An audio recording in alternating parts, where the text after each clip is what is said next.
Alors aujourd'hui, live, comment faire des opérations de marchand de biens. Et j'aurai comme invité aujourd'hui notre cher Seb Marcus que vous connaissez normalement déjà. J'épingle tout juste le message, hop, pour que vous puissiez le voir en épinglé. C'est parti. Si jamais vous regardez ce live en replay, vous avez tous les détails du live juste en dessous. Je vais mettre des petites notes au fur et à mesure. Alors, notre cher Seb, le voici, je l'invite. C'est parti. Waouh, mais vous connectez en masse d'entrée, j'adore. Yes, Seb. Hello. Comment vas-tu? Ben ça va et toi? Ça va plutôt bien, hein, plutôt bien. Alors tu sais quoi, je suis hyper content pour un truc hyper bête aujourd'hui, mais c'est que pendant qu'on fait ce live, il fait encore jour. Ouais, t'as Et vu? ce qui veut dire que l'été arrive, exactement. Et ça, j'adore. Ma saison préférée, printemps-été. Bon, mes chers amis, ce live, comment faire des opérations de marchand de biens avec Seb, vous le voyez apparaître comme ça ce soir. En réalité, c'est 2 mois de planning, de report, de machin. Seb, je suis désolé, ça ne va pas pouvoir être ce soir. Bon, Tony, franchement, j'ai trop de trucs à faire. Là, c'est mort, faut qu'on reporte. Ok, Seb, est-ce qu'on peut reporter encore de 2-3 jours? Ça a été ça pendant 2 mois, c'est Oui. ça ou pas? Ouais, c'est exactement ça, justement. J'en parlais avec Oriane, dit vous décalez pas ce soir. Je dis non, c'est bon. Non, ce soir, c'est pas possible. Bon, bah écoute, en tout cas, super content parce que, comme tu dis, ça fait plusieurs mois qu'on essaye de le faire. Donc ça fait vraiment plaisir de pouvoir être là avec toi et avec toute la communauté pour parler de marchand. Je vais essayer de faire court parce que c'est quelque chose où je pourrais en parler Il peut pendant des parler heures. longtemps.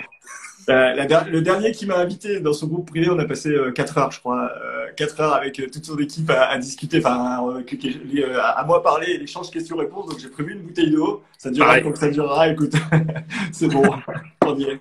Exactement. Et donc, pour ceux qui vont regarder ce live, on va évidemment, puisque c'est un live sur Insta, donc dans les grandes lignes, parce qu'en fait, le temps sur Insta est très compressé, on ne peut pas parler des heures malheureusement, mais on fera un live avec Seb sur mon groupe privé, où là, on rentrera évidemment beaucoup plus dans les détails, on aura plus de temps évidemment, donc là, on pourra durer des heures et des heures sans aucun problème.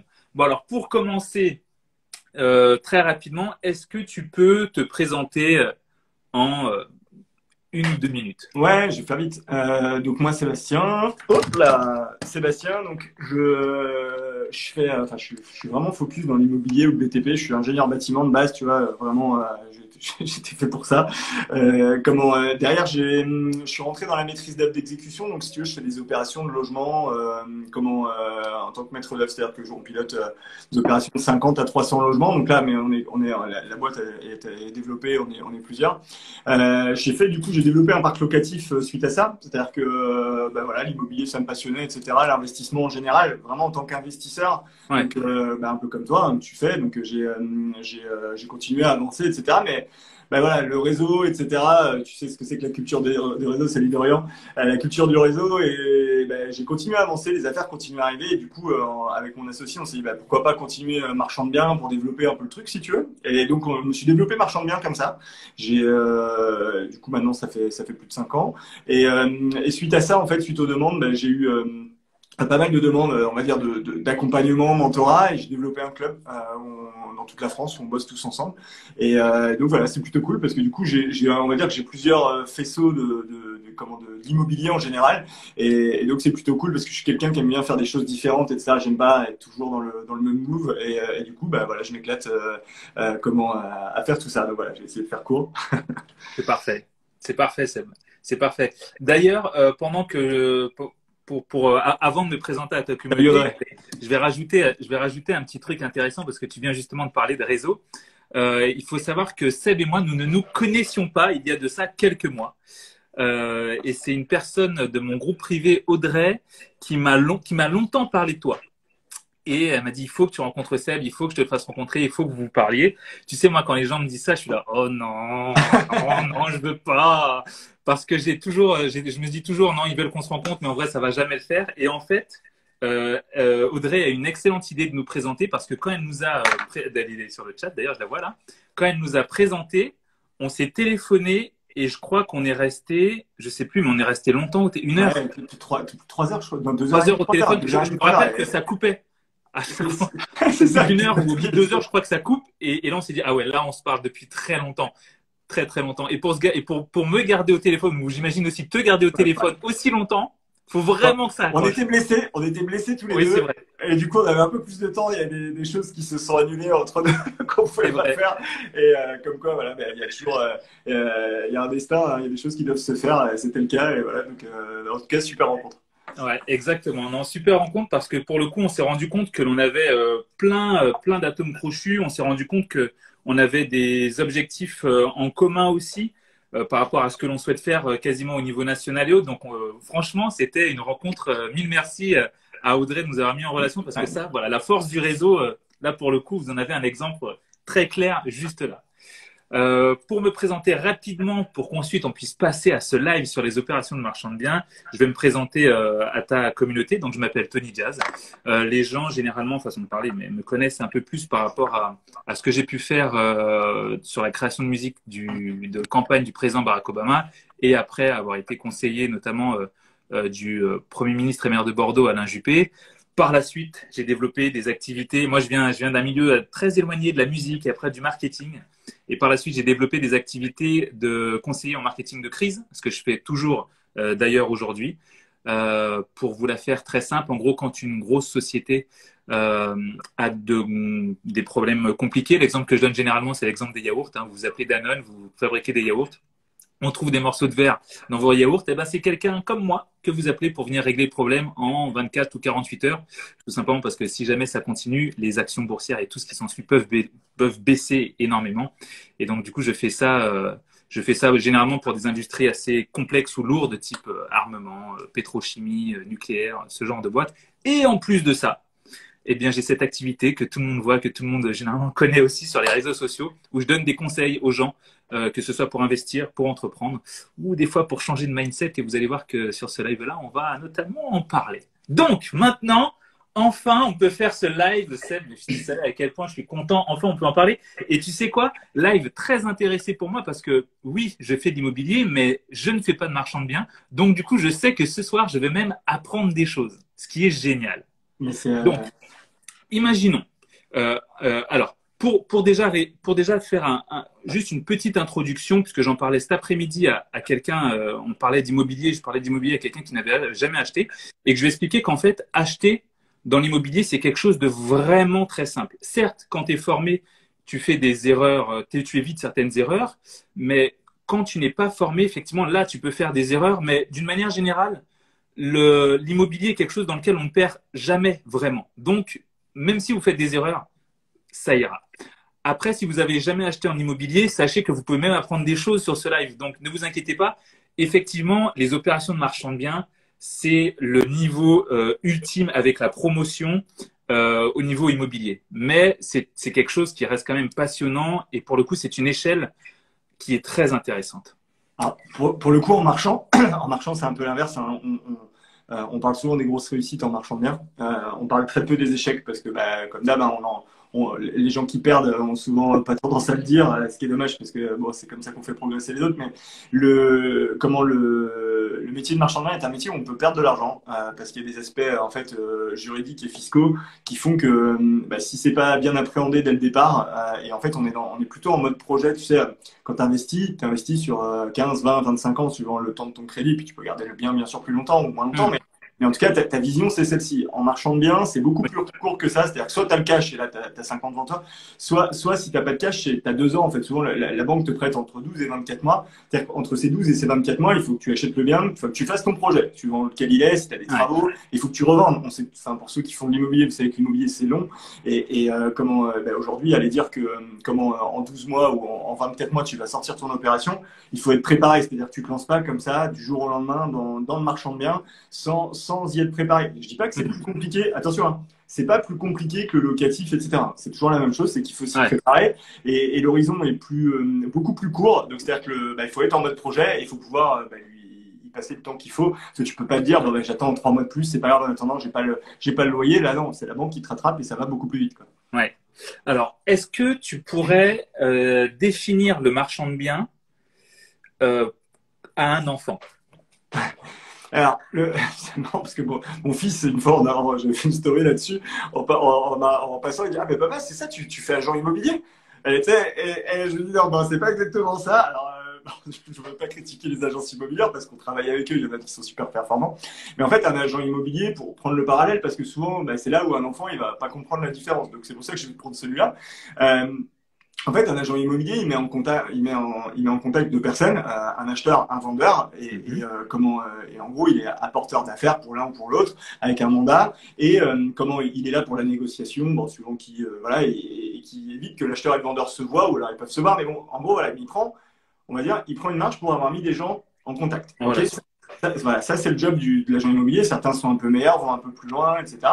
Un marchand de biens, c'est différent. Un marchand de biens, vraiment, ben, en fait, tu achètes un bien immobilier quel qu'il soit, tu lui donnes une valeur, celle que tu veux. Hein. En fait, tu es entrepreneur. En fait, tu vois, c'est vraiment différent. Tu es entrepreneur, donc tu règles un problème, quel qu'il soit, hein, le problème de ton client ou le problème de ton vendeur, ou, tu règles des problèmes, et ensuite, tu revends ce bien, et donc tu lui mets les garanties qui vont avec. C'est-à-dire qu'entre deux, tu es professionnel de l'immobilier, et donc tu mets des garanties qui vont avec le fait que tu sois professionnel. C'est-à-dire que demain, par exemple, la fameuse garantie de vice caché pour ceux qui font un peu d'immobilier, eh bien, en tant que marchand de biens, si vous achetez un marchand de biens, vous pouvez vous retourner très facilement contre lui parce que il se doit de mettre ses garanties. D'ailleurs, c'est une problématique derrière qui fait que on dit ah, les marchands de biens gagnent beaucoup d'argent. Oui et non, c'est-à-dire qu'ils portent beaucoup de risques et en face de ça, hein, le fameux risque rendement. Et ben quand ça marche bien, ben, tout va bien, puis quand ça marche moins bien, ben, on se fait rattraper par la patrouille. Et donc il faut être bon gestionnaire. Ouais. Ok. Donc, est-ce que on pourrait résumer ça en disant que faire du marchand de biens, c'est acheter un bien, on va dire, à un très bon prix. Donc, vraiment, limite très en dessous du marché. Je ne sais pas si je le définis correctement. Et par la suite, on a 2 ans pour le vendre ou 5 ans. Donc, 5 ans si on a le cash, 2 ans si on fait un prêt à la banque. En fait, tu as toujours 5 ans. En fait, c'est l'engagement de revente que tu prends, c'est-à-dire les frais réduits de notaire. Mais quand la banque te prête, elle va te laisser qu'un temps limité entre 12 et 24 mois. Après, on a aussi des prêts à 36 mois. Là, tu vois, en ce moment, on a un truc à 36 mois. Donc, c'est pas, mais la norme, c'est 24 mois. Les banquiers en marchand de biens prêtent sur 24 mois. Ok. Donc, on a des frais réduits, des frais notariés réduits. C'est ça. De l'ordre de combien à peu près quand on achète Tu normalement? tournes à les 3% de moyenne au lieu de 7%. Au lieu de 7,5, tu es à 3% en fait. Ok, très bien. Et donc par la suite, l'idée c'est de faire un projet avec ce que l'on achète. Ou bien on peut faire de l'achat-revente immédiat. C'est-à-dire, je donne un exemple, j'achète 100 000, une énorme maison, je peux la revendre 150 000, ou bien je peux pourquoi pas la diviser et vendre les deux lots. C'est ce que j'allais dire parce que tu as commencé par dire il faut qu'on achète un bien très très bas. Alors ça, c'est faux. Ça, c'est faux. Ok, Tu peux ok. acheter un bien au prix de marché et simplement y voir une valeur, encore une fois, Que d'autres ne verront que personne n'y voit. Tu achètes je sais pas, il y en a sur le marché de la LCD, sur le marché de la coloc, sur des marchés différents. Et en fait, bah, ils transforment ce bien dans un business model qui n'existait pas et ils vont vendre. On dit toujours, tu sais, quand tu es professionnel de l'immobilier, en tout cas marchand, tu achètes du mètre carré. Ça, c'est Ok, clair et net. Tu achètes des mètres carrés, un prix de mètre carré, etc. Par contre, tu peux revendre du mètre carré ou du rendement. Parce que si tu parles à une RP, tu vas vendre du mètre carré. Si tu parles à un investisseur, tu vas lui vendre un rendement.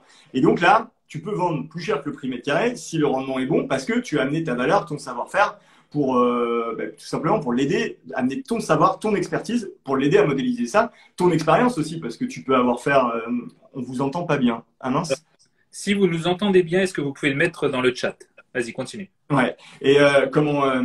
Donc voilà, donc tu n'es pas obligé d'acheter très très bas. Tu peux acheter un peu en deçà du prix du marché parce que c'est ton job, mais t'es pas obligé d'acheter très très bas. Par D'accord. contre, quand tu achètes très très bas, et c'est ce que j'explique souvent à les gens, parce que le vrai complexe du marchand, c'est de dire j'ose pas vendre un truc que j'ai acheté pas cher, et t'oses pas le vendre au prix que ça vaut. Ok. Je vais poser la question à tous ceux qui sont dans le chat. Vous trouvez une pièce d'or demain par terre, vous la vendez au prix de l'argent ou au prix de l'or? Au prix de l'or. Ben voilà. Je veux dire, il y a un moment, ça, tu peux faire ce que tu veux. Et en fait, il y a un vrai complexe par rapport à ça, qui est des jeunes marchands, hein, bien sûr, de dire on se fait de l'argent sur le dos des gens. Non, on est en perpétuel, on travaille toute l'année, des moments, des pépites arrivent. Quand elles arrivent, il faut savoir en profiter. Je dis pas pour autant qu'il faut, enfin, faut vendre ça au prix que ça vaut, tout simplement. Ça a une valeur, c'est une valeur marchande. Si tu veux faire un prix à ton pote, tu fais ce que tu veux. Bien sûr. Si tu veux pas faire parce que c'est le prix du marché, ben, tu vends le prix du marché et point barre en fait. Donc il faut vraiment voilà, avoir cette nuance, sachant qu'avec tout ce que je vous ai dit en préambule, C'est-à-dire que tu amènes des garanties qu'il y a un moment, tu payes une responsabilité civile et professionnelle, tu payes une PNO, et puis s'il y a un problème, t'es attaqué et t'es responsable. Hein. Donc il faut en avoir conscience. Donc voilà, donc tout ça pour dire que le marchand de biens, il ne fait pas que forcément acheter bas, ça arrive, et ça m'est arrivé, mais ce n'est pas ma cible. Quand elle arrive, tant mieux, mais tu es entrepreneur, tu n'es plus investisseur. Tu sais ce que c'est qu'une entreprise, tu es obligé d'avoir un certain chiffre d'affaires à l'année pour avoir une certaine marge, marge brute, de pouvoir te payer et de pouvoir faire des choses. Donc te payer et puis te créer de la trésorerie si tu as fait une bonne année et puis faire au moins un équilibre quand tu n'y es pas. Et donc ça t'oblige à faire quand même un certain nombre d'affaires et donc à te mettre si tu veux, des cibles en te disant, ben voilà, ma cible c'est ça, je connais mon secteur, c'est celui-ci, je dois acheter à tant du mètre carré, je dois faire une marge minimale de temps et ensuite tu multiplies les affaires. Bien sûr, alors moi je suis très dur, j'essaie que des affaires très rentables, etc. Et je vois qu'il y a des membres de mon groupe qui sont là et savent que je suis sûr là-dessus. Mais par contre, la pépite, elle arrive. Quand elle arrive, tant mieux. Tout le monde parle que de celle-là, hein, tu sais comment c'est. On est toujours en train de montrer l'affaire d'exception et ça m'est arrivé. Mais voilà, quand elles arrivent, tant mieux. Si elles n'arrivent pas, tu ne la cherches pas. C'est-à-dire si elle arrive, elle arrive. Si elle n'arrive pas, c'est pas grave. C'est-à-dire qu'en attendant, tu dois faire des affaires, tu dois faire ton job. Ok. Donc, du coup, un marchand de biens, c'est un entrepreneur, c'est pas un investisseur. Un investisseur, c'est un opportuniste qui va sauter sur une occasion d'acheter-revendre, ce que j'adore faire. Là, c'est beaucoup plus un entrepreneur, c'est-à-dire qu'il va acheter et il va créer une opportunité. C'est-à-dire, il va se dire, OK, cette maison, elle coûte 100 000, c'est le prix du marché, mais je sais que vu le PLU, donc ce que m'autorise la mairie de faire, je peux peut-être augmenter d'un étage, ça me coûterait que tant. Du coup, je pourrais pourquoi pas diviser et faire plusieurs chambres à louer ou bien plusieurs chambres à louer en location courte durée ou bien à revendre dans un petit immeuble, ce genre de choses. Donc, c'est beaucoup plus ça. C'est ça, exactement, en fait. Moi, il y a 5 stratégies simples, en fait, simples. C'est un bien grand mot, mais 5 stratégies, en fait, qui sont… Que tu vas simplifier. Ouais, voilà, il y a 5 stratégies qui permettent, suivant là où tu en es dans ta vie, soit d'investisseur, soit par rapport au cash que tu as de dispo, qui te permettent de démarrer en tant que marchand pour après pouvoir gagner sur plus haut. C'est les 5 stratégies que je donne dans mon e-book. Hein. Ceux qui le veulent, vous pouvez aller sur ma bio et vous pouvez le télécharger. La PLU, ouais, c'est le plan local d'urbanisme. C'est ce qui régit en fait toutes les lois d'urbanisme d'une ville et elles sont différentes suivant les villes. Donc voilà, il faut le lire. C'est pas très compliqué. Il faut savoir où regarder. En gros, pour répondre, donc, je continue dans ton explication.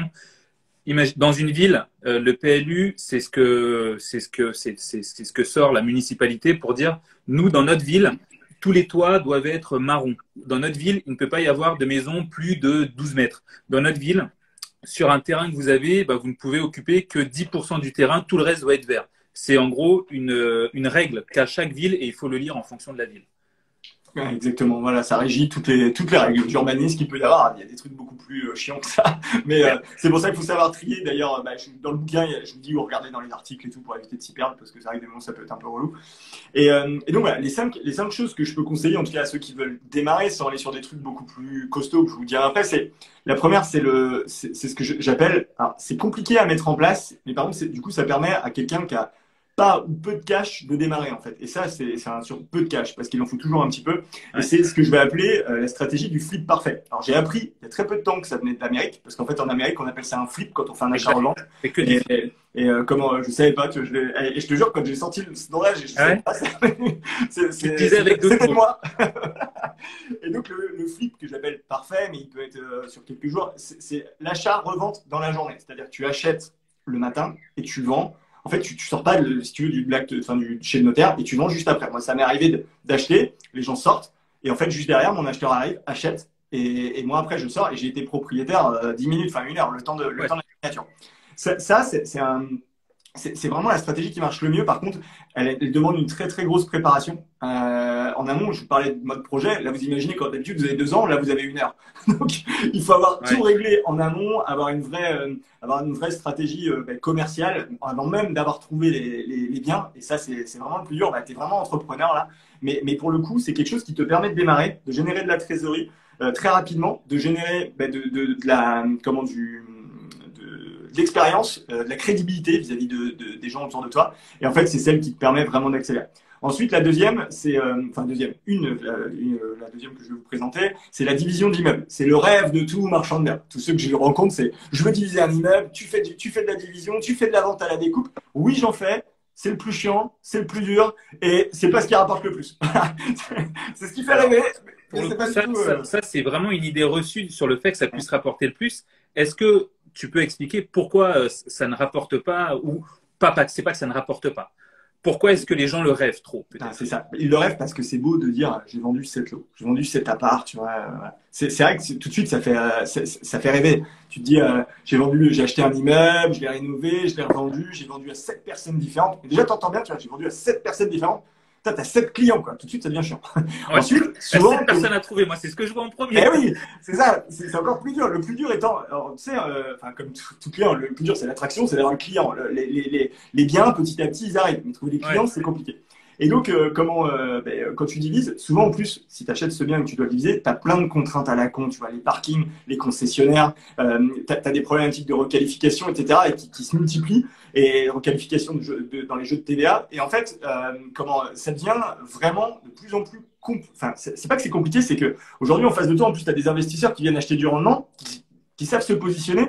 Et donc, en fait, toi, pour faire ta marge, tu vas travailler pendant 18 mois sur un projet pour avoir la même marge que si tu avais des flips, en fait, qui vont beaucoup plus vite, qui sont beaucoup plus simples. Ou alors, justement, ce que vient de dire Audrey, la division foncière, qui est le troisième point que je peux vous présenter, tu vois, qui est beaucoup plus simple. En fait, c'est-à-dire que là, typiquement, division foncière, tu achètes soit un terrain constructible, soit une maison avec un terrain, tu détaches, tu vends, et en fait, tu fais ta marge sur ce que tu détaches. Tu vois, c'est un peu plus complexe. Enfin, c'est pas plus complexe. C'est beaucoup moins complexe que l'immeuble.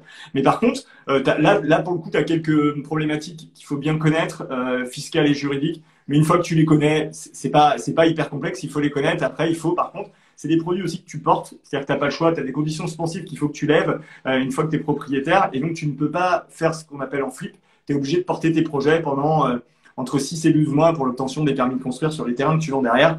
Ayez toujours en tête en fait qu'un marchand, le nerf de la guerre pour lui, souvent on dirait c'est de trouver les biens. Moi, je pense pas. Le nerf de la guerre, c'est sa trésorerie en fait. Ouais, parce qu'on pourrait multiplier les biens, mais on est obligé d'aller sur des opérations très rentables parce que sinon la trésorerie elle fond comme des jeux au soleil. Et d'ailleurs, les plus gros concurrents des marchands de biens, des jeunes marchands de biens, c'est les vieux marchands de biens qui s'en foutent, qui achètent et qui disent je ferai 10% de marge, mais je m'en fous.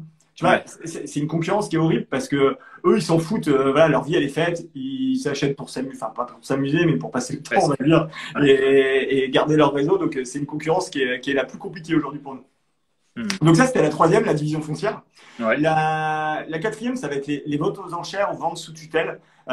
C'est quelque chose qui fonctionne très très bien. Alors beaucoup de gens vont dire ah j'ai fait une vente aux enchères, tous les prix se sont enflammés. Chaque fois que je parle de ça, tout le monde me dit la même chose. Et contrario, non, tu vas dans les ventes aux enchères, il y a que des marchands, c'est qu'il y a une raison. Tu vois, et voilà, comme d'hab, il faut y passer du temps, il faut y aller régulièrement, et à la fin, voilà, les bonnes affaires arrivent. Donc là, pareil, tu es sur des opérations, par contre, où souvent, tu dois payer le bien sous environ 2-3 mois. Donc le temps que tu te fasses financer tout, c'est souvent compliqué, et tu es obligé d'acheter. Hein. Il n'y a plus de choix, sinon tu as des intérêts qui courent. Donc là, il faut être plutôt liquide, c'est-à-dire avoir de l'argent, du cash, ou alors des associés, ou alors d'être sûr de se faire financer, mais c'est toujours compliqué. Alors tu peux te faire refinancer une fois que tu as acheté, mais de base, il faut pouvoir acheter. Ok. Ouais. Et le dernier moyen, c'est de faire vraiment du développement foncier. En fait, c'est que tu recherches pour les autres, en fait, pour les promoteurs ou pour des gros marchands, par exemple, des belles opportunités où là, tu vas plutôt travailler en mode apporteur d'affaires. Donc, t'as pas de fonds à amener et tu fais juste amener de bonnes affaires. Alors ça, moi, je le prône pas, mais ça peut être un bon complément si tu veux quand tu as bien avancé en tant que marchand et puis que tu te retrouves un peu à court de ressources financières ou de temps. Et ben, tu fais plan à quelqu'un, quoi. Exactement. Et voilà. Donc ça, c'est les 5 stratégies qui permettent pour moi de démarrer assez simplement, sans aller sur des projets trop gros, mais qui permettent de démarrer assez simplement sans aller sur des gros projets qu'on va appeler de vente d'immeubles à rénover. Là, vraiment, tu deviens, pour moi, tu n'es plus marchand, tu deviens promoteur. Tu vois, tu passes des stades où et promoteur, c'est dur. Tu as d'autres garanties à mettre en place. Il faut de l'expérience. Il faut voilà. Et c'est plus complexe. C'est pas ce que je prône pour ceux qui débutent en tout cas. Ouais. Bon, comme vous le voyez, mes chers amis, ici sur les lives, nous on blague pas. Hein. je pense que vous avez senti le niveau supérieur des autres lives sur lesquels vous pouvez certainement aller, non pas pour dénigrer les autres lives, mais pour dire que c'est un niveau, c'est clairement un niveau supérieur et il est possible, c'est pour ça que je dis ça, il est possible qu'il y ait plein de choses que vous ne puissiez pas comprendre dans ce que je peux dire ou dans ce que Seb peut dire. Donc n'hésitez pas dans la boîte à questions, là, le petit point d'interrogation qui est en bas, n'hésitez pas à mettre vos questions et on y répondra évidemment en live. Ouais, désolé, je parle vite en plus alors. Ouais, ouais. Comme je sais que ce n'est pas parfois, c'est pas très accessible, donc n'hésitez pas à poser toutes les questions. Il n'y a pas de questions bêtes et c'est pour ça du coup qu'on fait un live, c'est notamment pour vous donner et vous distribuer de la connaissance. Johan, n'hésite pas à mettre tes questions dans la boîte à questions parce que je risque pas de les voir à force de faire défiler et à un moment je prendrai évidemment toutes les questions. Donc si tu peux juste la recopier, Johan, dans la boîte à questions, c'est cool. Et je crois que, alors je sais pas si elle est là, mais j'ai vu qu'on avait une avocate avec nous. Je sais pas si Sylvie est là, mais elle pourra peut-être apporter des Sylvie, en fait, a bossé avec nous justement au sein du cercle, a bossé avec nous sur plusieurs sujets, sur les ventes forcées, sur comment forcer certaines ventes quand on est sous compromis. Enfin bref, quand il y a des ventes qui se font pas pour X raisons, c'est compliqué. Ah, tiens, le e-book. Yes, là voilà. Salut Sylvie. N'hésitez pas à les suivre si vous voulez une avocate en immobilier. N'hésitez pas à aller suivre Sylvie. Je pense que je ferai un live avec Sylvie. Exactement, elle maîtrise très bien tout ce qui est contrat de travaux, comment suivi, garantie, les garanties d'assurance, etc. Donc c'est plutôt cool. Encore une fois, tu vois, pour le métier de marchand de biens, beaucoup de gens sont en mode je veux tout savoir. Enfin vraiment, je pense qu'en marchand, il faut connaître les choses, il faut savoir voilà les petits problèmes, les gros problèmes que tu peux avoir. Enfin, avoir un minimum de connaissances, continuer à s'instruire. Mais il faut surtout être un formidable chef d'orchestre. Et c'est ça qui est important parce que tu deviens un chef d'entreprise. Et en fait, si tu veux tout savoir en marchand, tu démarreras jamais. C'est pas possible parce que tu es obligé d'allier tout le métier de l'immobilier, de A à Z. Celui qui me dit qu'il connaît tout sur tout, c'est faux. Je connais des gros marchands qui sont très forts, hein, qui sont beaucoup plus forts que moi, etc., sur ce qu'ils ont fait, parce qu'ils ont une grosse expérience. Mais pour autant, ils ne savent pas tout. Il y a des choses des tips que j'ai pu leur donner, etc. Et ça, c'est vraiment primordial. Et là, Audrey qui dit avancer pas à pas, mais action. Et vraiment, c'est ça. Ouais. Audrey, elle fait partie du cercle. Et elle y allait vraiment step by step avec des problématiques à régler, etc. Et là, elle est en train d'enchaîner, de multiplier les OP. Ça a mis 6 mois avant de payer. Mais voilà. Mais en tout cas, elle n'est pas restée, elle n'est pas restée à se dire, je fais des vidéos, je lis des bouquins, et puis à un moment, l'affaire va me tomber dessus. Mais non, ça n'existe pas. Et en tant que marchand, c'est vraiment, quand on décide d'en vivre, en tout cas, il faut vraiment multiplier les opportunités. Encore une fois, hein, la chance pour moi, enfin, ça n'existe pas. Alors ça existe, mais je n'y crois que peu. Et il faut multiplier les opportunités. La baguette magique, elle n'existe pas. Donc jamais je dirais à quelqu'un j'ai la baguette magique pour que vous y arriviez. Non, par contre, la méthode pour y arriver, je l'ai et elle est dure. Par contre, une fois que c'est parti, c'est beaucoup moins dur. Et c'est là où en fait le métier de marchand de biens est rêvé. Et c'est vrai, hein, je souhaite à tout le monde de pouvoir en vivre parce que c'est un métier où si tu veux, tu es dans l'immobilier. L'immobilier, c'est long. Les marges sont plutôt importantes, mais on l'a dit pourquoi? Parce qu'on porte des risques qui sont aussi plus importants. Évidemment. Et donc, en fait, si t'es pas hyper gourmand et que tu veux juste très bien vivre et avoir un vrai équilibre, c'est un métier qui est formidable parce que, en fait, il te permet de travailler quand tu le souhaites. Enfin, tu vois, là, ce soir, j'ai dû partir du bureau parce que demain matin, j'ai un entrepreneur qui vient sur ma maison. Je suis parti, je peux télétravailler demain. Et nos problèmes, tu vois, j'ai pas, parce que j'avais pas de visite ou quoi, mais c'est quelque chose, c'est un métier en fait qui te permet vraiment de travailler à distance. C'est une grande liberté, quoi. Exactement, d'avoir une grande liberté, de pouvoir, et c'est un métier quand tu le maîtrises bien, tu peux changer de ville demain. Enfin, maintenant, je peux arriver à Bordeaux, je serai en complète capacité, alors avec tout un tas d'actions. Je t'attends à Bordeaux au passage. Hein. Ah, je glisse ça là, je t'attends à Bordeaux au passage. Avec plaisir. En plus, on a failli se voir et ça a été annulé. Ouais. Et donc, en fait, aujourd'hui, je suis en capacité d'aller dans n'importe quelle ville, à n'importe quel endroit et de comprendre le marché et de travailler dessus. Je ne vais pas trouver l'affaire comme ça. Bien sûr. Mais je sais que je suis en capacité de comprendre et d'analyser le marché. Et en fait, ce qui est important, c'est vraiment comme ça qu'il faut le voir et comme ça qu'il faut le faire et de se dire, je dois être en complète capacité d'analyser mon marché rapidement et ensuite, du coup, de comprendre. Parce que souvent, on se dit, dans l'immobilier, ouais, mais j'ai des doutes, j'ai ci, j'ai ça. Et le vrai problème, c'est que les gens ne savent pas décider. Vraiment, hein. C'est Ouais. qu'ils vont en visite, mais dans le locatif, c'est pareil, hein. Les gens, ils arrivent, font le tour, ils rentrent chez eux, prennent la calculette, ils appellent trois potes, ils regardent les vidéos des formateurs et des machins, et à la fin, Ah, ils mais appellent c'est l'agent vrai, immobilier, bah, je vais te faire une offre. Bah, trop tard, c'est vendu, mon gars. Enfin, c'est la clair. belle opération, elle part tout de suite. Nous, Mais oui. d'ailleurs, c'est le gros stress dans le cercle quand il y a des affaires, c'est les coups de Qu'est-ce téléphone qu'on qui partent fait? de partout, les mails, les machins, en disant, faut que je me positionne pour ce soir, etc. Parce qu'on sait très bien que c'est là que c'est important. Et d'ailleurs, les jeunes membres, on en a, enfin, dans la 2 là, qu'on loupé des affaires, alors, ils étaient dégoûtés parce que ils savaient, ils se sont trompés, ils sont allés, l'offre elle devait être prête, ils l'ont pas fait. Une heure après, ils ont loupé l'opération. Tu vois, c'est toujours horrible. Et tu vois, j'ai eu le cas moi-même avec un associé qui allait à ma place. Il se positionne sur le bien, un bien juste hyper rentable en plus, donc il était vraiment Ok. déçu. Et en fait, l'agence immobilière, je lui dis, mais t'as eu l'offre contre-signée et tout, pourquoi t'es parti? Mais non, mais c'est bon, il m'a dit, non, il t'a pas dit, t'as l'offre ou t'as pas l'offre? Non, je l'ai pas. Mais le soir même, le voisin, il est arrivé, il a acheté le bien. Eh oui. Et voilà. Et c'est pour ça que je dis, il faut être en capacité de décider rapidement. Il faut bien connaître les us et coutumes du marchand pour voilà, pour pas se tromper et pouvoir décider vite et ne pas louper l'affaire à la fin. Des moments, on arrive à faire forcer des ventes aussi grâce à tout ça, hein. Et c'est vraiment un métier en tant que tel, vraiment un métier d'entrepreneur. Et là, on sort vraiment du cadre d'investisseur. Alors, à contrario, il y a des gens qui font un achat-revente comme ça tranquillement de temps en temps. Ça, il y a pas de souci, hein. C'est quelque chose qui peut se faire, mais c'est vraiment pas. Enfin moi, c'est pas comme ça que je fonctionne. En tout cas, c'est vraiment Hmm. en mode entrepreneur, long terme, tu en vis parce que derrière, bah, une fois que c'est parti, c'est quand même super agréable. Ouais, bien sûr.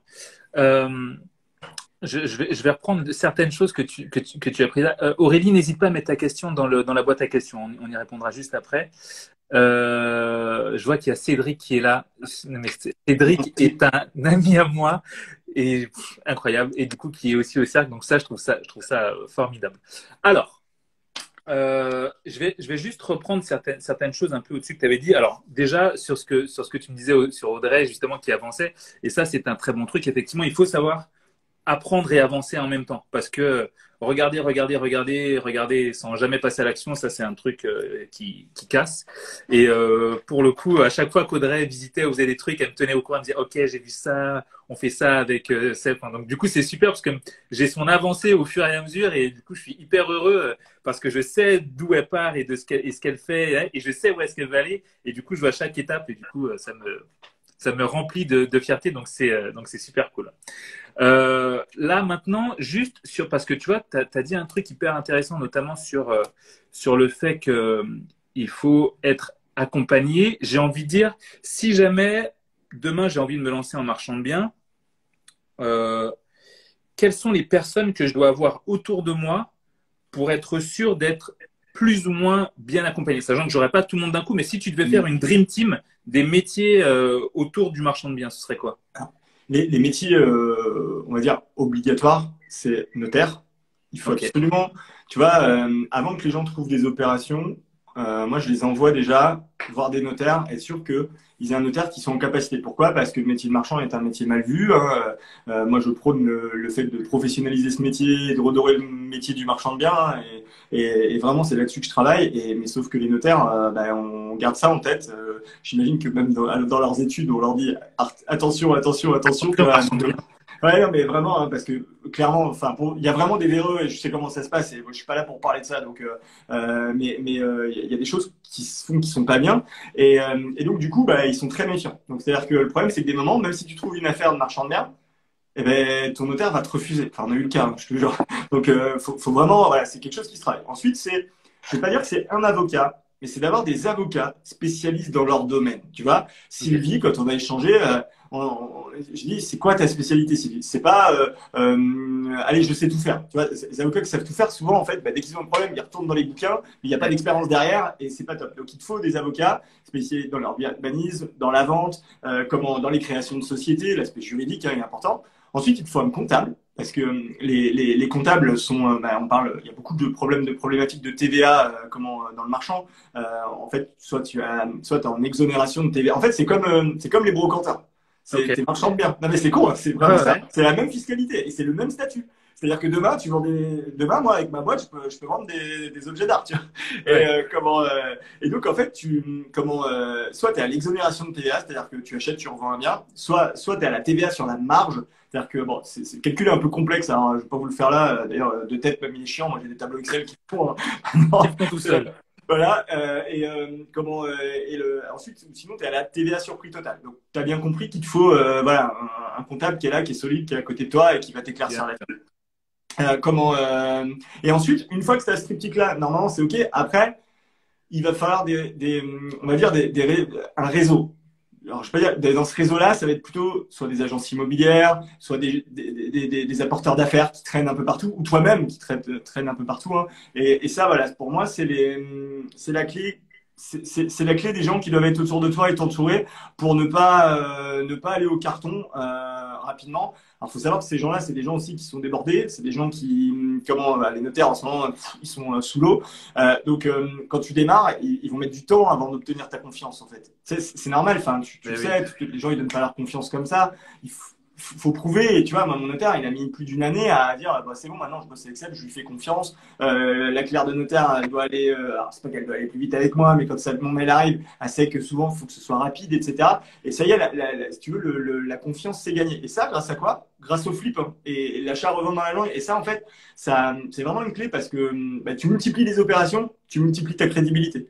Tu Ouais, vois, bien si tu sûr. fais une division d'immeuble, bah, t'en as pour 24 mois et c'est parti. Et on se revoit dans 2 ans pour être Ouais. crédible, tu vois. C'est un peu long, quoi. Mais bon, après, chacun fait ce qu'il veut. Ouais. Ok. Et donc, ok. Donc, est-ce que dans ce réseau-là, il faut aussi avoir, bon, j'imagine évidemment des entrepreneurs. Euh, Alors, le réseau d'artisans, il peut il n'est être pas nécessaire. nécessaire, mais il n'est pas obligatoire parce qu'on n'est pas obligé de rénover un bien en C'est tant que vrai. marchand. Hein, Exact. attention, hein. Par contre, clairement, c'est plus agréable. Moi, alors, j'en parle jamais et c'est un grand défaut. Et d'ailleurs, je dois y travailler dans le cercle parce que j'étais au téléphone ce matin justement avec quelqu'un on va faire une grosse masterclass là-dessus. Parce qu'en fait, le problème, c'est que moi, c'est mon métier de base, le BTP. Et en Oui. fait, du coup, pour moi, c'est pas un problème. Tu Oui. Pour toi, sais, c'est normal. ben ouais, en fait, c'est normal. Donc, en fait, Quand du pour coup, certains, c'est l'angoisse. et ouais, exactement. Et donc, je suis pas, voilà, je suis pas, on va dire que j'ai pas été bon là-dessus. Et donc, je travaille dessus dans le cercle pour redonner cette valeur parce que, en fait, je pense que tu dois pouvoir chiffrer de toi-même assez rapidement. Et nous, on a des ratios qui le permettent, hein, qui permettent de pré-chiffrer. Tu sais, les développeurs de promoteurs pour faire Ouais. 150 logements. Moi, je bosse avec eux. Je peux t'assurer qu'ils connaissent rien au prix de la construction. Mais Hmm. ils ont des ratios, et ça suffit largement pour se dire je me positionne ou je me positionne pas. En Hmm. fait, tu fais tourner ce qu'on appelle un bilan. Okay, c'est un bilan de l'opération, bilan financier de l'opération.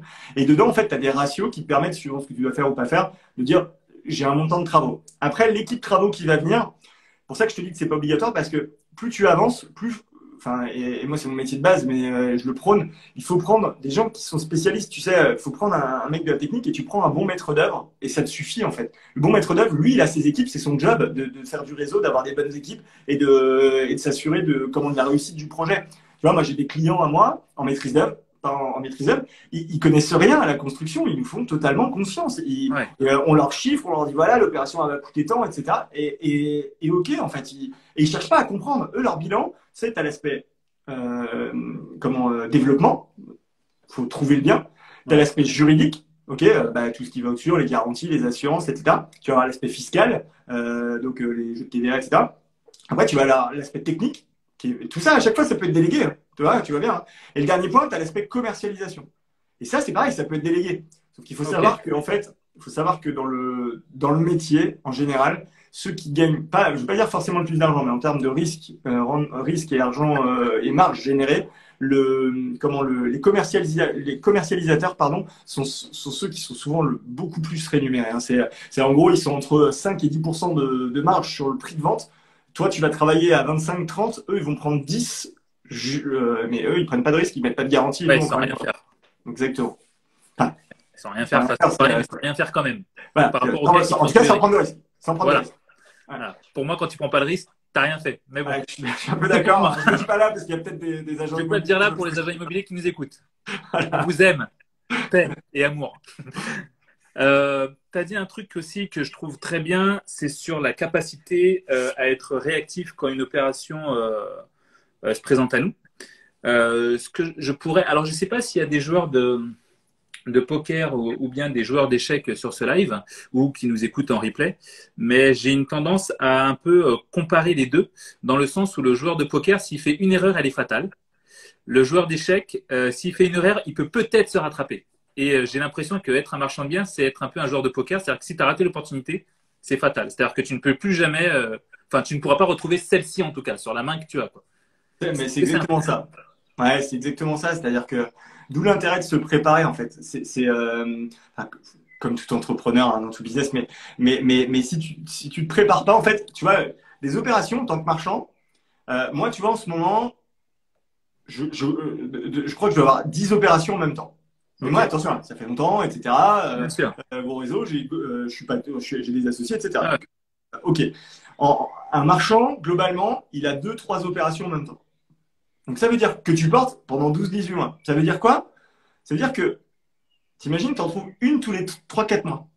hmm. Je veux te dire, quand tu la loupes, Quand tu la loupes, hop, c'est reparti pour 4 et- mois. exactement. Et en fait, et c'est là que les gens comprennent pas que c'est une grosse préparation. Et des moments, Ouais, ça peut être frustrant parce que tu as la motivation, tu es à fond. Ouais, je vais la trouver, là, tu te bats partout, ok, ok. Puis à un moment, t'as rien.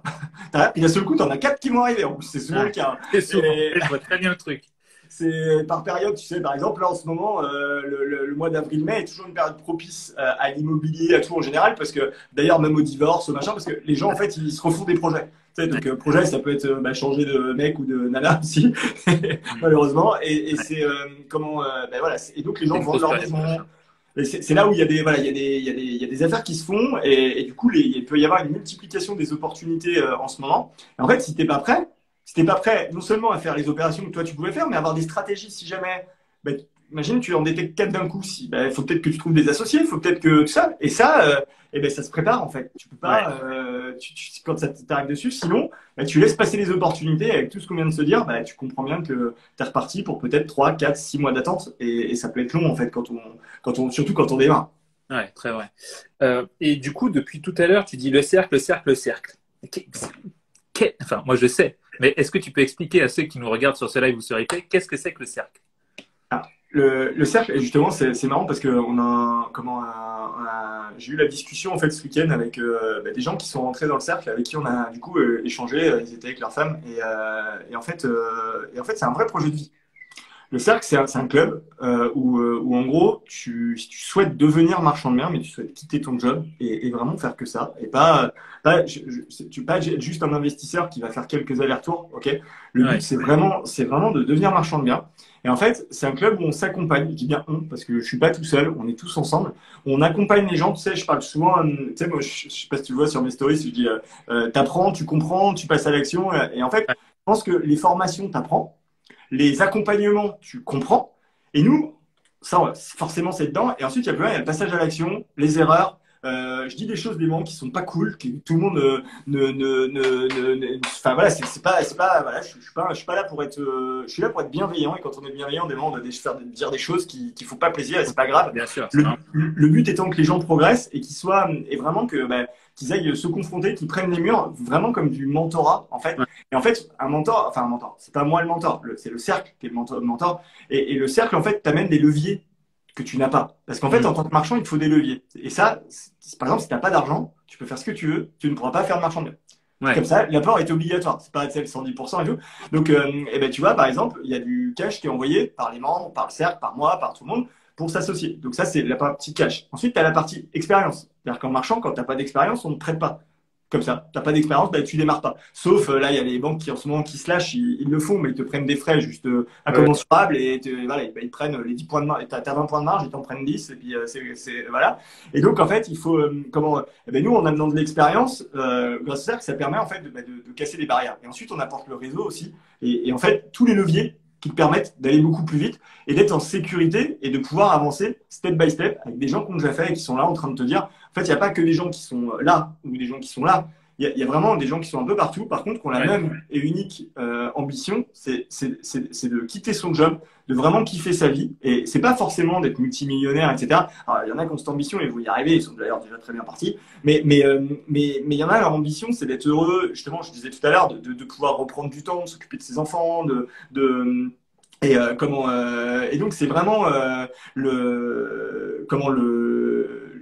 enfin, je sais pas comment dire, c'est vraiment trouver son pourquoi en fait et l'atteindre. Et moi, je travaille en fait en coaching individuel avec les membres à ça. On n'impose pas en fait une réussite, je sais pas nous. Non, ce qu'il faut, c'est que les gens ils soient heureux. Et en fait, on travaille là-dessus tous ensemble. Avec, en fait, c'est sur 3 ans. La première année, c'est vraiment d'apprendre la compétence métier. Ok. Ok. La deuxième année, c'est que tu apprends le métier d'entrepreneur parce que avant d'être entrepreneur, faut faire de l'argent. Parce que se dire j'ai ouvert une boîte, je suis marchand, c'est faux. Il faut faire des affaires, il faut se confronter aux problématiques. Une fois que l'argent est là, tu peux devenir entrepreneur, stabiliser ta boîte, gestion de trésorerie, etc. Et ensuite, la troisième année, tu peux scaler, tu peux t'envoler. Alors, il y en a qui vont plus vite que d'autres, tu vois, il y a des gens qui implémentent plus vite, nos problèmes avec ça. Mais vraiment, pour moi, le cursus, il est de 3 ans pour qu'un entrepreneur puisse se dire, je me lance. Et après, l'Esprit Club fait qu'on continue. En fait, on est tous entourés de gens qui ont la même philosophie, la même envie, et c'est plutôt cool. Ok. Alors, qu'est-ce qui t'arrive? Je vois. Non, c'est ce Pourquoi tu qu'Audrey veux plus écrit qui me fait t'associer? rire. Qu'est-ce qui s'est passé? C'est ce qu'Audrey écrit qui me fait rire. Elle me dit, Seb, il faut que tu réconcilies Tony avec l'association. Je ne suis pas contre l'association. J'aime bien l'association chez les autres, ce qui n'a rien à voir. Je n'ai rien contre Alors, l'association, moi. alors, il y a un truc qui est bien dans le marchand de biens. En fait, tu vois, quand tu t'associes dans l'immobilier, c'est un mariage, hein, ou dans une boîte, c'est un mariage. Ouais. T'es parti, et t'es parti, quoi. Je veux dire, à un moment, la boîte, si elle dure 10 ans, pendant 10 ans, t'es avec la personne. Si un bien immobilier, c'était parti sur 20 ans, c'est parti sur 20 ans. Et puis, tu sais bien, hein, les vies peuvent changer, les envies peuvent changer. Et puis après, le deal qui était bon au début, il est plus bon après. Et puis, ouais, mais moi, je travaille plus que l'autre. Enfin, bref. En marchand de biens, ce qui est bien, c'est que tu sais, les opérations sont courtes. Et en fait, de toute façon, nous, on monte ce qu'on appelle des SPV, des sociétés support à chaque fois quand il y a des nouvelles associations. Et en fait, après, on les scratch. C'est-à-dire que Ok. du coup, en fait, tu es marié avec quelqu'un pendant 1 an, pendant 2 ans. Une fois que l'opération se fait, c'est fini. Chacun reprend son oseille ou son argent. Enfin, tu pars à autre chose. Si ça t'a plu, tu continues. Tu dis, on en refait une. Dès que c'est fini, tu peux t'arrêter, tu vois. Et justement, encore une fois, nous, ça, on l'a baqué avec des pactes d'associés, etc., qui permettent vraiment de réguler ça, parce que dans le cercle, il y a des associations partout, donc on n'a pas trop le choix. Et donc voilà. Donc, à l'inverse du locatif ou de l'entrepreneuriat pur, en marchand, ce qui est bien, c'est que tu peux travailler ensemble, soit très court terme, soit même moyen terme, en disant, bon, on travaille ensemble pendant 1 an, on verra. Et c'est plutôt cool. C'est ce qui permet en fait aux marchands Ouais. d'être plutôt cool, quoi. Ok, bon, là, ça me va. Là, ça me va. Parce que mais on en a déjà parlé. Quand on s'est eu 3 heures au téléphone, on en a parlé et je te disais, si jamais il y a des opérations, mais du coup, je l'avais dit à Audrey, et donc je le dis là sur ce live à Audrey et à Cédric, mes deux chers amis qui sont connectés, s'il y a une OP, que ce soit dans le coin où on est ou ailleurs, moi ça me dérange pas, et qu'il faut mettre un peu au pot pour le kiff de faire un truc avec vous, mais ce sera avec grand plaisir. Mais sachez que quand moi je mets au pot, je le fais en mode investisseur, c'est-à-dire je jette. Enfin, façon de parler, je jette l'argent. Je mets l'argent, puis après, je me cache, faut autre chose, et puis vous m'appelez quand faut venir rechercher le chèque. Hein. C'est un peu comme ça que je fais. Ah, Hein. c'est ce qu'on appelle la love money, avec des gens Voilà. en confiance. Et encore une fois, c'est une méthode de lever de l'argent, et elle est plutôt cool. Mais par contre, il faut le faire avec des gens. Tu vois, la love money, c'est bien que tu en parles parce que beaucoup de gens comptent là-dessus. Sauf que la love money, c'est bien, mais il faut avoir des gens qui sont en capacité de le faire, parce que si les gens investissent leur vie en love money, ils vont pas comprendre, ils vont t'appeler tous les matins et tout. Et toi, en tant qu'entrepreneur, tu peux pas avoir quelqu'un qui te Ah, casse c'est les clair. bonbons tous les jours ou tous les 2 jours, parce que ça va te faire prendre de mauvaises décisions. Ouais. Et donc, c'est important d'avoir des gens, voilà, comme toi, qui disent, mais on a failli, hein, tu te rappelles, une sur Paris tous les deux, Exact. et une Exact. avec Audrey, on s'était dit, si on se voit, t'avais dit, je testerai avec vous et tout. Mais bon, ça Ouais. s'est pas fait, parce que voilà, la multiplication, hein, en marchant, on analyse beaucoup de biens, des choses qui sortent, des choses qui sortent pas. C'est comme ça, ça fait partie du jeu. Mais, ouais. Mais oui, mais ça c'est un point très intéressant que tu as dit. Et il est vrai qu'il y a beaucoup de personnes, que ce soit sur l'investissement, enfin, de toute façon, c'est toujours la même chose avec la Love Money, que ce soit pour ta propre boîte que tu crées ou tu veux sortir un produit ou un service, ou bien en tant que marchand de biens, si tu fais appel à des gens de ta famille ou tes amis ou des personnes qui n'ont juste pas l'habitude de ça, tous les 4 matins, ils vont t'appeler pour savoir, bon, quand est-ce que je récupère, quand est-ce que ça va, ça avance bientôt. c'est un stress qu'il faut s'éviter. Donc, éviter la love money quand c'est des gens qui ne sont pas préparés ou qui n'ont pas l'habitude de le faire. C'est ça, exactement. Ouais. C'est Ouais. un peu comme Moi, je fais avant avec la confiance, donc il n'y a crypto. pas de problème. Ouais, J'avais plein de gens qui me disaient ah, faut que je peux mettre en crypto. Est-ce que arrête, t'as jamais fait d'investissement de ta vie, sinon tu vas m'appeler tous les matins pour Ah, c'est savoir ce ça. qu'il faut faire. C'est pas le moment. C'est pas le Exactement, mais moment. c'est ça. Mais ouais, non, mais clairement. Bah bon. Après, si c'est avec toi, Audrey ou Cédric ou tous les trois ou d'autres personnes du monde, vous savez que vous pouvez compter sur moi, ce sera avec grand plaisir. Bon, alors on va passer aux questions parce que je vois qu'il y en a quand même quelques-unes. Alors même si elles ont déjà été posées, je vais quand même parfois les remettre, hein. Donc ici, que veut dire PLU? Donc on y a répondu en tout début, en tout début de live. Tac. Pouvez-vous développer le principe de flip? Est-ce que tu peux réexpliquer le principe de flip dans les grandes lignes? Ouais. Le flip, en gros, c'est tu trouves une opportunité, comme je disais, bah, la fameuse pièce d'or que tu trouves par terre. C'est-à-dire que grâce à ton réseau et autant que tu y passes, et tu la valeur, enfin tu te mets sous compromis, ok, tu ne l'achètes pas encore, hein, tu te mets sous compromis, tu règles les problématiques s'il y en a à régler ou pas, hein, suivant sur quel type de produit tu t'es mis, et en fait tu vas tout de suite trouver un potentiel acheteur, typiquement Cédric Cédric et Audrey vendent quelque chose. Moi, je leur achète, je me mets sous compromis. Je t'appelle, Tony, je t'ai trouvé un truc qui te correspond parce qu'on se connaît, on a beaucoup parlé, etc. C'est tel prix. Moi, je l'achète par exemple 100 000. Je l'appelle Tony, je lui dis c'est 120. Et en fait, on va chez le notaire. Cédric et Audrey sont là, je leur achète le bien. Et ils sortent de l'office notarial. Toi, tu rentres et je te vends le bien parce que j'ai été propriétaire que le temps de les 10 minutes, le temps que les gens sortent, enfin, le temps que les deux réitérations se fassent, quoi. Ouais, voilà, c'est aussi simple que ça. Sydney, j'ai vu ta question. C'est justement ma dernière question sur mes notes, donc je la poserai. Ne t'inquiète pas. Elle est dans mes petites notes là. Ici, Eddy, quel est le budget minimum pour lancer son activité donc en marchand de biens? Est-ce que le format SASU, donc société à action simplifiée unipersonnelle, est un bon statut? Alors, le budget minimum. Le budget minimum, c'est la cible que tu vas aller chercher. Clairement, moi, franchement, j'ai démarré avec 20 000 euros. Donc, par contre, je suis allé sur des toutes petites opérations à 60 000. Et en fait, en toute honnêteté, hein, nous, on le voit, les toutes petites opérations sont les plus rentables.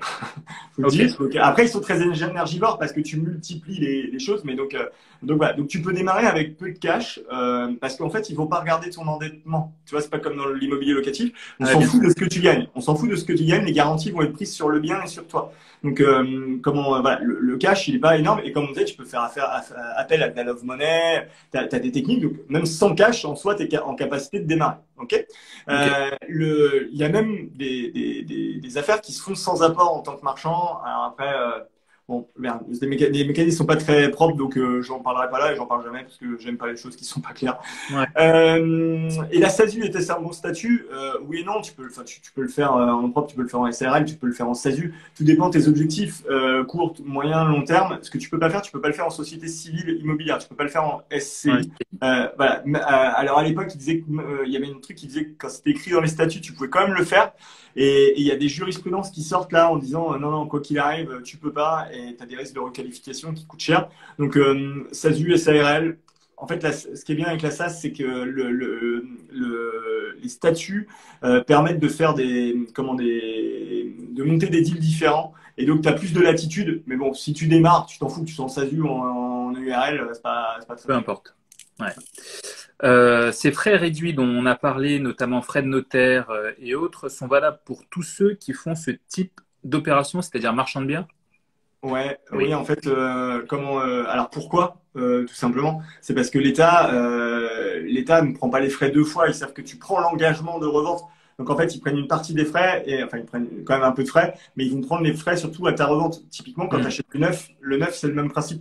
C'est-à-dire que quand ils te font du marketing, frais de notaire réduit ou frais de Oui. notaire offert, en fait, ils t'offrent 3%, hein, ou 2,8 parce que ça dépend les montants. Plus les montants montent et plus ça descend. Donc voilà, donc c'est en gros quand les gens revendent, prennent l'engagement de revente. Parce qu'après, en tant que marchand, tu payes 3%, mais après, par contre, ton acheteur, il va payer les 8%, 7,5-8% normal. Hein. Donc, tu vois, en gros, l'État et le notaire, ils prennent, le notaire prend que dalle, mais ils prennent 10-11%, quoi. Ouais, ils prennent déjà normalement un peu plus. Alors, on continue. Tac, est-ce qu'il y aura un replay? Oui, il y aura un replay.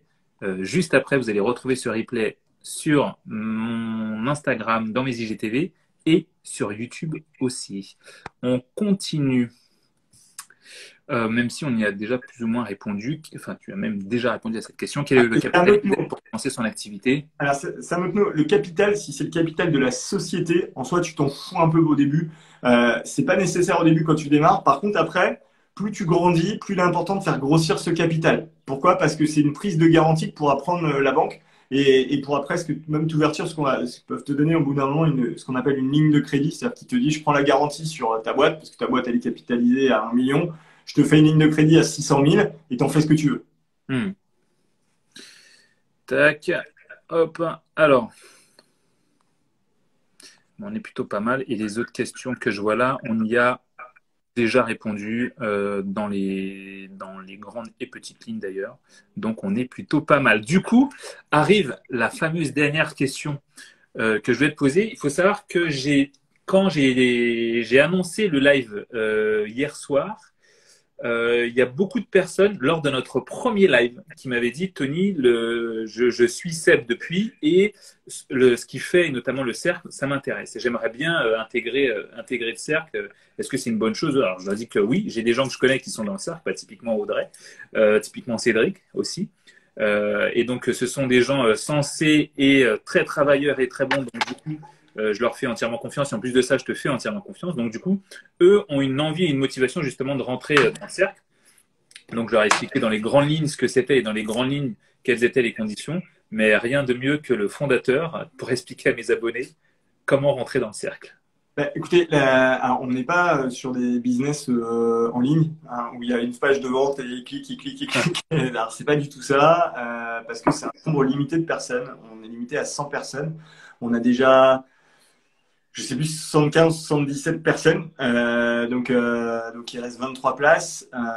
De mémoire, en fait, on rentre que 10 personnes par trimestre pour l'accompagnement parce qu'en fait, au début, c'est là où c'est le premier trimestre est le plus important. Hein, tu es dans la phase apprendre, comprendre et là il faut être très présent donc avant de passer à l'action tu vois et donc donc il y a déjà tout est réservé aujourd'hui jusqu'à alors, il reste une place en octobre et après les prochaines places sont à partir simplement d'avril l'année prochaine donc tu vois c'est lointain et là on est au mois de mai et en fait ce qu'il faut faire c'est venir me voir sur Instagram, vous abonner à ma page, venez me discuter avec moi en fait et je vous enverrai vers un de mes membres cofondateur qui était là dès le début, qui discutera avec vous pendant plusieurs heures. Je crois que pour certains, ça a duré 2-3 heures. Le but étant de vraiment valider votre profil et pas. On fait pas rentrer les gens en fait juste parce que les gens veulent rentrer. C'est pas du tout ça. Donc on fait vraiment attention de savoir voilà où est-ce que vous en êtes, ce que vous voulez faire, ce que vous voulez devenir. Et ensuite, derrière, on valide ou pas le fait que vous pouvez nous rejoindre. Mais donc, venez me voir sur Insta, on discutera. Je vous donnerai les coordonnées à ce moment-là, comment la personne a contacté. Et puis voilà, tout simplement. Super, c'est très bien. Dites-moi que vous venez de Tony. J'essaierai de prendre plus de temps parce que des moments. Des moments, on a tous beaucoup de demandes sur Internet et des moments on est un peu plus rapide dans l'envoi. Ouais. Et voilà, si vous me dites ça, exactement. N'hésitez pas. Moi, il y a une phrase que je dis très souvent à certains de mes amis pour rigoler, mais ce n'est pas que pour rigoler. Il y a quand même un bon fond de vérité dans ce que je dis. C'est que j'aime vivre pour des privilèges. J'aime avoir mon réseau pour avoir parfois certains privilèges et que ça aille plus vite que d'autres. Et c'est aussi la force du réseau. Il est aussi fait pour ça. Et donc, du coup, si vous pouvez avoir le privilège d'être reçu un petit peu plus longtemps, ou d'avoir une oreille un peu plus attentive, ou d'avoir un regard un peu plus attentif, vous pouvez dire que vous venez de ma part sans aucun problème.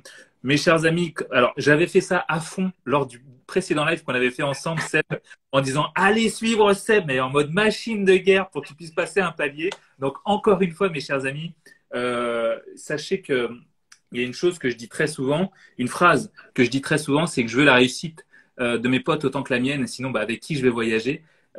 Seb, Audrey, toutes les personnes que vous voyez sur le groupe, sur le chat là du groupe privé sont des gens de ma famille et de mes amis. Donc Seb, pareil. Donc évidemment, allez le suivre. Il donne la bonne info. S'il passe dans mes lives, c'est que je valide et donc qu'il donne vraiment la bonne info et que son travail est très bon. Il fait des petites stories le matin que je vous encourage à regarder vivement parce que vous allez apprendre beaucoup de choses. Et puis moi, j'aime bien regarder ces petites stories le matin, puisque du coup, c'est mon moment de récréation. Quand je te regarde généralement avec mon café, puisque toi, tu as fait ta story 2 heures avant que je me lève. Donc du coup, j'aime bien. Du coup, j'aime beaucoup. Je suis plus du matin et en fait, voilà, j'essaie de donner des tips d'entrepreneurs. Alors, pas forcément que marchand, ça dépend des moments, ça dépend de la journée et de la veille. Et puis voilà, en tout cas, j'essaie de vraiment donner énormément de valeur à la communauté qui est là parce qu'en plus, enfin, je sais pas si c'est le cas pour toi, mais les gens te le rendent bien. On s'attend toujours à avoir des haters, mais en fait, il y en a pas beaucoup. C'est plutôt voilà, des gens qui te disent merci et ça fait toujours plaisir. Donc voilà, c'est plutôt cool. N'hésitez pas à venir sur Instagram, c'est Marcus. Ouais, généralement, on a une communauté, comme je dis, on a une communauté qui nous ressemble, tout simplement. Si on fait de la merde, on aura des haters. Si on fait des choses bonnes et qu'on donne de la valeur, on aura des bons retours. Et pour le coup, encore une fois, sur ce que je dis et sur les gens que je passe généralement en live, voire même les gens que des fois je suis, parce qu'il y a beaucoup de personnes qui me disent, mais Tony, tu ne me suis pas, même je ne te suis pas parce que tu ne donnes aucune valeur sur ton compte. C'est-à-dire que je vais te suivre, mais tu vas pas m'apprendre quelque chose. Donc, mais je sais que tu es là, donc je vais pas te suivre, mais je sais que tu es là. Et donc, généralement, je vais suivre des gens qui te donnent de la valeur, toi, que ce soit dans tes posts, tes vidéos, tes stories, tu donnes de la valeur. Et donc, évidemment, c'est pour ça, entre autres, que j'incite ma chère communauté, n'hésitez pas à le suivre. Je veux que quand je coupe ce live, que Seb puisse dire ah ouais, j'ai gagné beaucoup de followers et donc ma communauté s'élargit. La dernière fois, mine de rien, ça avait grimpé de 150 personnes, quoi, parce que moi, je fais pas de pub, je fais rien, voilà, je suis que avec les gens, je veux vraiment être encore une fois, avec des gens qui ressemblent, donc on force rien, et c'était marrant parce que je voyais, ça montait à fond. Ouais, donc là, je compte sur vous, mes chers amis, pour les follow, mon cher Seb, à fond. Alors attends, j'ai vu, est-ce que j'ai vu quelque chose ici? Tac, tac, tac, tac, tac. Je lis rapidement vos phrases au passage. Tac, c'est super, on est bon, ça on y a répondu, c'est super, c'est parfait. Est-ce que, alors mes chers amis, si ce live, vous l'avez aimé comme d'habitude, si vous avez aimé ce live, n'hésitez pas, screenshotez, capture d'écran, partagez-le en story, taguez Seb, taguez-moi, on repartage tout le monde. Sachez que ces petites choses que vous faites quand vous likez le contenu, quand vous commentez, ça nous apporte énormément. Ça nous aide à continuer à vous donner ce contenu gratuitement et à répondre à vos questions en live quand certains le font payer des 1000 et des 100, on va dire, voire même de manière absolument inaccessible. Donc n'hésitez pas, ça nous donne une force incommensurable pour pouvoir continuer à vous donner ce contenu-là. Seb, est-ce que tu aimerais clôturer avec un petit mot de la fin et après je clôturerai à ma manière pour fermer ce live? Écoute, alors merci à toi, merci à tous parce que je vois qu'il y a beaucoup de gens et ça donne vraiment la patate de voir que les stories vous plaisent et parce que bon voilà, mine de rien c'est toujours du temps à passer, mais enfin, c'est cool donc et n'hésitez pas à venir discuter en privé en disant merci ou en disant oh, tiens j'ai une question là-dessus, ça fait toujours plaisir parce qu'en fait on le fait aussi pour ça. Donc voilà et pour revenir sur le marchand, voilà, sachez que marchand, vous passez vraiment d'investisseur à entrepreneur. Il y a des choses à savoir. Il faut passer du temps, il faut lire des bouquins, il faut suivre des gens qu'on fait, il faut poser des questions. Voilà, pas forcément intégrer le cercle. Il y a plein de marchands qui n'ont pas intégré le cercle, hein, je m'en fous. Mais voilà, il faut en tout cas s'entourer de personnes qu'on fait parce que c'est un métier où voilà, vous êtes vraiment pilote, chef d'orchestre. C'est pas donné à tout le monde. Je pense que si c'est donné à tout le monde, mais ça demande plus de travail à certains qu'à d'autres. Donc faites les choses étape par étape. Ne vous enflammez pas en écoutant les gens qui vous vendent du rêve en disant ah, vous allez gagner des millions, des 50, des 100 000 en 3 mois. Oui, vous pouvez le faire. Oui, c'est compliqué et la route est longue. Par contre, quand vous y allez étape par étape, franchement, la route est belle. Donc n'hésitez pas si vous voulez y aller, si vous aimez l'immobilier, c'est un métier passionnant, quoi. Exactement. Bon, bah Seb, 1 milliard de merci pour ce live. On a réussi à le faire. Moi, franchement, je nous applaudis parce qu'on a réussi à le faire après 2 mois de rendez-vous constant, Seb. Attends, on en a un autre à planifier maintenant dans le groupe privé. Exactement. Maintenant, Seb viendra faire un live dans le groupe privé. Donc, on va reprendre rendez-vous. J'espère qu'on va le faire avant 2 mois. On va reprendre rendez-vous et cette fois-ci, Seb viendra dans mon groupe privé pour pouvoir parler de marchand bien. Là, on ira beaucoup plus dans les détails. Ça durera beaucoup plus de temps. Les questions sont faites beaucoup plus en amont. Donc, encore une fois, merci à toi, Seb. Si je devais clôturer ce live, mes chers amis, je dirais une phrase que j'ai dit précédemment et elle a toute cette valeur. Et quand vous êtes et quand vous voulez devenir marchand de biens, vous comprenez aussi l'impact et la force que peut avoir cette phrase. Retenez-la bien, utilisez-la tous les jours, essayez de la noter quelque part sur le coin d'un agenda ou sur une feuille ou sur quelque chose assez proche de vous. Et cette phrase est: je veux la réussite de mes potes autant que la mienne, sinon avec qui je vais voyager. Allez, ciao les amis. Merci Seb. Bye bye. Ciao.